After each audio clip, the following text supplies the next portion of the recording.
Alrighty, welcome everybody. My name is Michael, and I'm just going to do kind of a quick overview of my kind of concept design for a bus home. So this is based off of a kind of your mid-size shuttle buses. This particular 3D model is of an Econoline charter bus. I think the year it was designed was a 1992 maybe.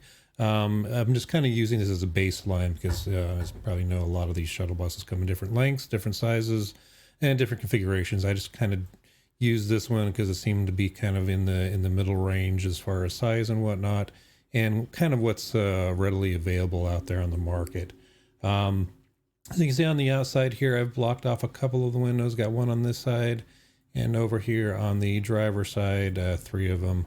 Um, and that's to kind of obviously keep a little bit of heat in and block some of the people staring in your windows and whatnot. Let me go ahead and turn on the cutaway view here so we can kind of poke our head down from above here. So this is the overhead view here.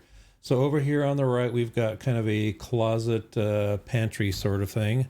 And down at the bottom here, there's your small mini fridge, dorm fridge, whatever you want to call it, right down here. I kind of prefer to have a larger fridge, but obviously in a shuttle bus this size, you really can't take up that much space. Definitely need it for clothing and for food. I like my food.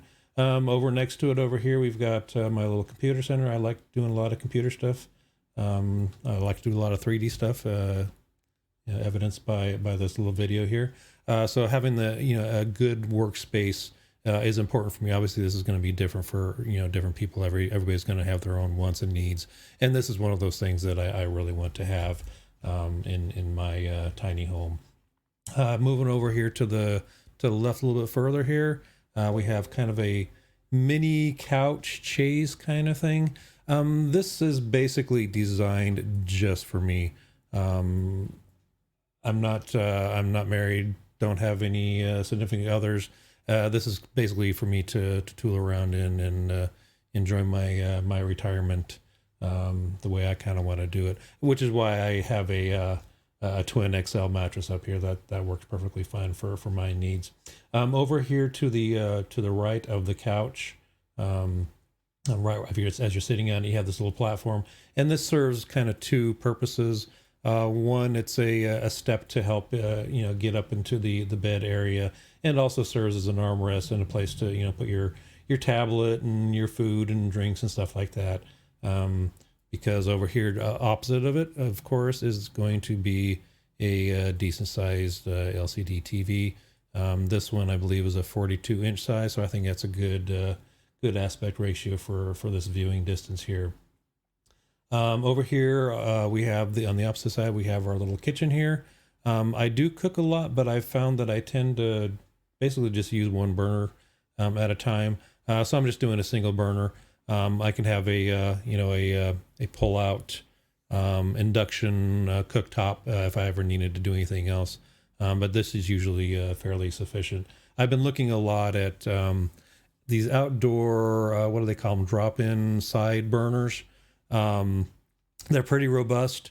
They are a bit pricey, but you have some that like this particular one like has a wok ring, so you can do wok cooking and stuff like that, which is something that I like doing.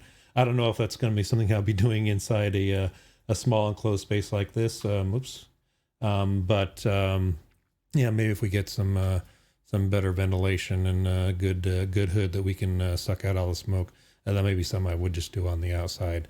But again, a single burner is perfectly fine for me. And then, a medium to largest size sink. I don't particularly care for the buses that I've seen that have the little tiny sinks. Back here in the very back is going to be the bathroom. It is kind of tight, but that's one of those spaces that you really don't use that much when you consider the entire percentage of the time you're living in your bus. And here I have a composting toilet. There'll be a shower in there. It's basically be a wet room. And also what I'm considering on doing is down here along this wall, there's a lot of empty space underneath the bed, which is going to be primarily for your water storage and batteries for your solar setup.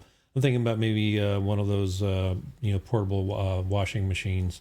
Put it like in a drawer mechanism. You can pull it out so you can do a little bit of laundry. Now you will notice that the bed is basically kind of blocking the passageway between the living area and the bathroom area. And this is basically a drop down or pull up leaf that can be raised or lowered. Let me just go ahead and hide the bed here. You can see that a little, oops, wrong button. We'll hide the bed.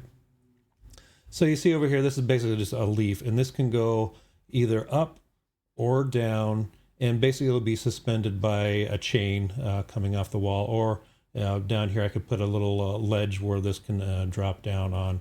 Now this can also be brought up at a kind of an angle, so you could actually use this kind of as a lounge as well. Now I've always slept on relatively thin and light futon mattresses, so raising and lowering this with the mattress on there won't be any issue at all. And again, it'd just be a matter of hooking a chain up and raise it up and secure the chain, or drop it down, and the mattress can just fold in half if need be. I'm really not hip on the idea of having to break down the bed and all that sort of stuff, but I think this is a good compromise where I can keep it pretty much made, and you just raise this up and it's just going to kind of flop over without you having to tear everything apart. So I think it's a pretty good compromise on that. So yeah, that's kind of basically my setup right now. Again, this is very preliminary, kind of the first draft, but I think it's working out quite well. I think I've included space for everything. I'll start doing a little more detail work, with this under bed storage and kind of see how much space, what size of water tanks and whatnot I'll be able to fit in there. And here in the bathroom, I'll probably have a vented on-demand water heater, probably right up here above the toilet, and maybe a couple other things that we can keep back there.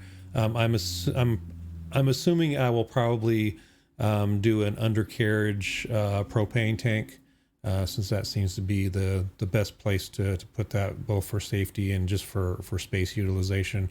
I prefer not to have that inside the bus area.